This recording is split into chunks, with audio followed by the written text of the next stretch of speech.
I want you to pay close attention to how most of the Western media is choosing to coin this war. The New York Times, Israel-Hamas war. MSNBC, Israel-Hamas war. Wall Street Journal, Israel-Hamas war. USA Today, Israel-Hamas war. ABC News, Israel-Hamas war. Al Jazeera, a non-Western publication, Israel-Gaza war. Interesting. What am I trying to get at? I'm quoting independent journalist Caitlin Johnstone.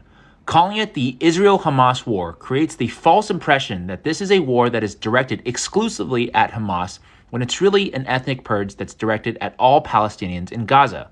The child body count alone makes it clear that this isn't a war against Hamas. Yeah, more than 2 million people are trapped in Gaza. And the reality is they don't know who is Hamas or who isn't Hamas, and I don't think they really care. They're literally just bombing everything. Palestinian death toll just this week, 2,383, and another 10,814 injured. And if you even try to bring up this crazy idea of protecting civilians, what the media will say, well, they'll say a bunch of different things, but one thing that they will say or have said is that, well, Palestinians, they're somewhat responsible because they elected Hamas. Feel sorry for the suffering of the people of Gaza, but we should all remember they elected Hamas 18 years ago. Of course, they will fail to mention, potentially on purpose, that the last elections in Palestine were held back in 2006, and that nearly half of Palestinians are under the age of 18 and were either not alive in 2006 or could not vote.